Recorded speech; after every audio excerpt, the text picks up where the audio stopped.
Using Plickers for assessment. Beneficial for all students, including students with disabilities. What is Plickers?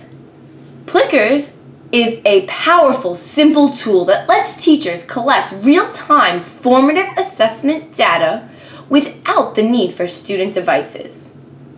Plickers are like clickers, but affordable in that they're free, unbreakable in that they're paper, and simple to use. From the Plickers website, here's how it works. Each student gets a unique barcode, a paper clicker. Students answer questions by showing their barcodes to the teacher's smartphone, or iPad, or device.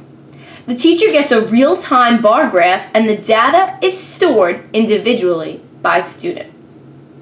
Here is what a Plicker looks like. There are multiple different sets of Plickers depending on your classroom and which students are in your class. Literally, all you have to do is create a free account, log on to their site, and print a Plicker off for each student.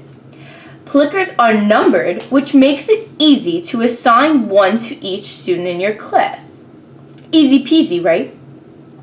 There's a Plickers app for iPhone or Android. It is very easy to set up. You can create questions in the app and choose the correct answers. Notice that there are letters on each side of the Plicker. After hearing a question, if students want to choose answer A, they hold their Plicker up with the letter A on the top. To choose B, they hold it up with letter B on top. Once students have their answers up, all you have to do is open the app and scan the room. You do not have to go from student to student scanning each individual's Plicker. In fact, it works better if you stand back a bit and scan the whole room at one time. It looks as if you're looking through the camera. And as you move your phone across the room, the app reads the students' responses.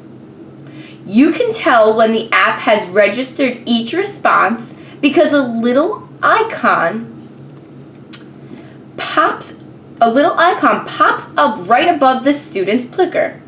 So in real time, you will be able to see the student's number and his or her answer selection, either A, B, C, or D.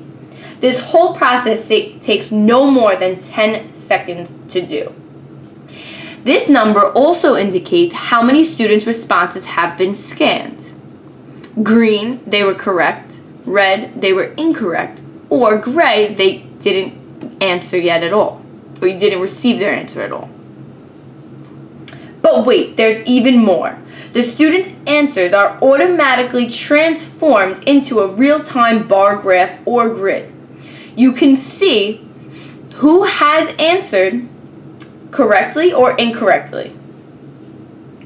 Students can easily keep their Plickers in their desk all the time or pull them out to review a few skills or even play a quick game.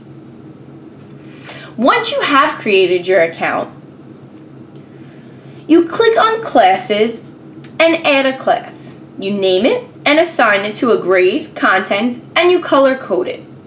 If you have your class list downloaded from a program like Scheduler, you can cut and paste your students into the classes, one class at a time, or you may type each student's name individually. You can also use a group name, ID number, or other item if you would like to be associated with each card. You also do not need to give students a specific number if you're just trying to get an idea of how many students understood a recently taught concept. Next, you are going to try and create a question.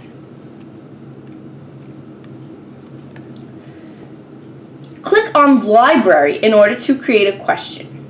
You may choose to type in a question and each answer, or you can simply assign it a number or code if the students have a piece of paper in front of them. Once you have the questions and answers typed in, you may designate a correct response.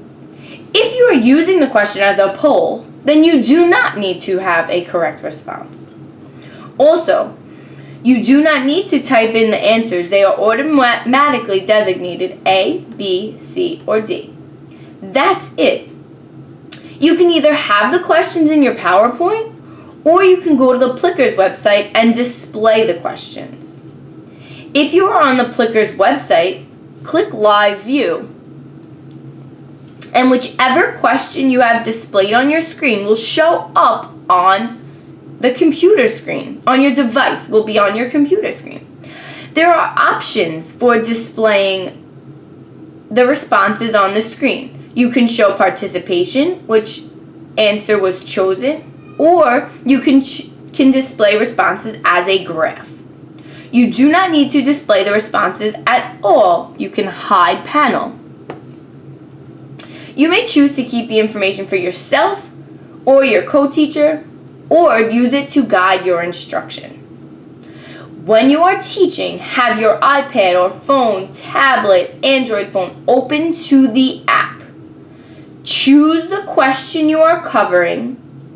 Have students hold up their corresponding card with their answer choice facing upwards. Hit the camera button on the bottom of the phone and scan the question. As each student is scanned, their name will appear to signal an answer was registered. The students' responses are visible on your handheld device, as well as a chart with correct or incorrect answers, as I said earlier. Do not hold your device in the landscape position because the answers will obviously register incorrectly. You cannot download a report yet, but the answer choices are saved until you delete them. The website states they are currently working on a way to have a downloadable report. Why does Plickers work as an assessment? Teachers are now able to get real-time information in order to help differentiate for all students in their classrooms. This can help educators separate students into different groups depending on quick assessment results from Plickers. Students with disabilities benefit from Plickers and have found it to be a great tool. Students find Plickers fun and exciting while also learning or reviewing. Students don't feel the pressure of embarrassment in front of their peers for wrong answers. And it is definitely an easy way for teachers to collect data and change their teaching accordingly.